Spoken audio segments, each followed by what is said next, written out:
ঠাকুরগাঁয়ে মানুষ খুব কষ্ট পায়, অনেক। আমরা আশা করেছিলাম যে সরকারের তরফ থেকে সুস্থ মানুষদেরকে শীতবস্ত্র বিতরণ করা হবে। এখন পর্যন্ত সেই জন্য উদ্যোগ আমি দেখতে পাইনি। তাই আমরা নিজেরাই আমাদের দলের পক্ষ থেকে আমরা সামান্য কিছু শীতবস্ত্র সংগ্রহ করেছি, যেটা আজকে আমরা পৌরসভার মধ্যে বিতরণ করছি। এরপরে আমাদের উপজেলাতেও আপনার ইউনিয়নগুলিতে কিছু কিছু বিতরণ করা হবে। আমি আশা করব যে সরকার এ ব্যাপারে এগিয়ে আসবেন এবং তারা আমাদের শীতে যে দুস্থ মানুষের আছে তাদের মধ্যে কম্বল বিতরণ করবেন। আর একটা প্রশ্নটা কি ছিল? আমি বলেছিলাম বাংলাদেশের রাজনীতিতে ষড়যন্ত্র, ফ্যাসিস্ট ব্যবস্থা এবং দুর্নীতি থেকে উত্তরণ পাইছি। একমাত্র উপায় হচ্ছে দুর্নীতি, ফ্যাসিবাদ থেকে উত্তরণ একমাত্র উপায় হচ্ছে একটি গণতন্ত্রকে প্রতিষ্ঠিত করা, রেস্টোরেশন অফ ডেমোক্রেসি। জনগণের যে শাসন, সেই শাসনকে স্থাপিত করতে হবে। অর্থাৎ জনগণের যে পার্লামেন্ট, জনগণের যে নির্বাচিত যে পার্লামেন্ট, সেই পার্লামেন্ট দিয়ে দেশ পরিচালনা করতে হবে, সেই সরকার দিয়ে দেশ পরিচালনা করতে হবে। That is the only out. অন্য কোনো উপায় আছে বলে আমার জানা নেই। আমার বয়স হয়ে গেছে, আমি জানি যে একমাত্র একটা ইনস্টিটিউশন যদি তৈরি করা যায়, প্রতিষ্ঠানগুলো যদি নির্মাণ করা যায় গণতন্ত্রের, তাহলে সেটাই হবে সবচেয়ে বড় রক্ষা কবচ।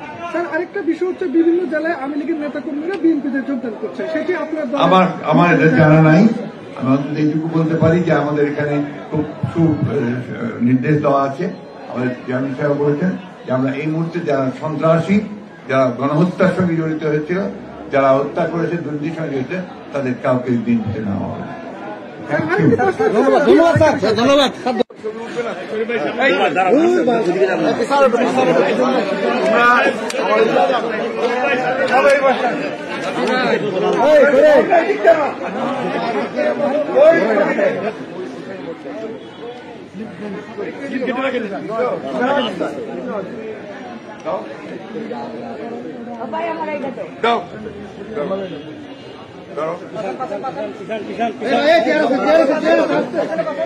পিছানো আস্তে আস্তে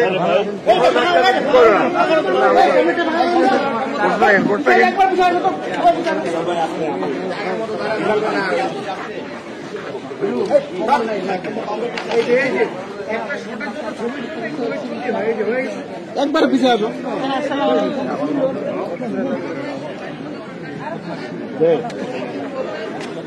হ্যাঁ, তুই ভেজাল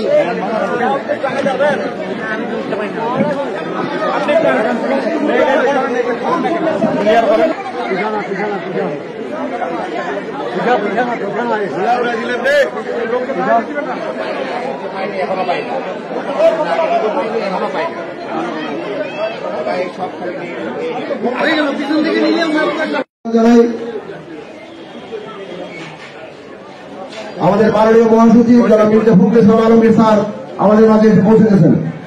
মাইক লাগাও নি তো?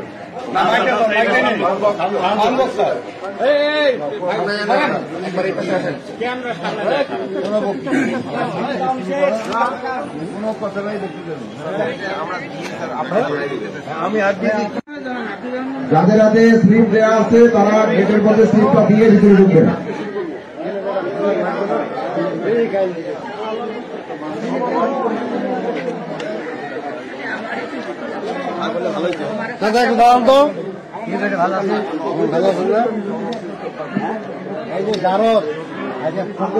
কম্বল গেছে, কেমন লাগে কইবা হবে?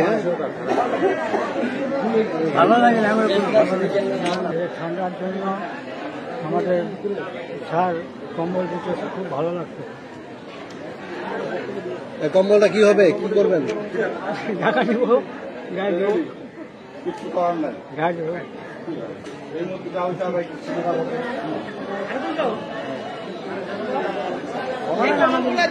আমাদের তো সবারই বয়স্ক মহিলা, সবারই পুরুষ খুবই উপকার হবে।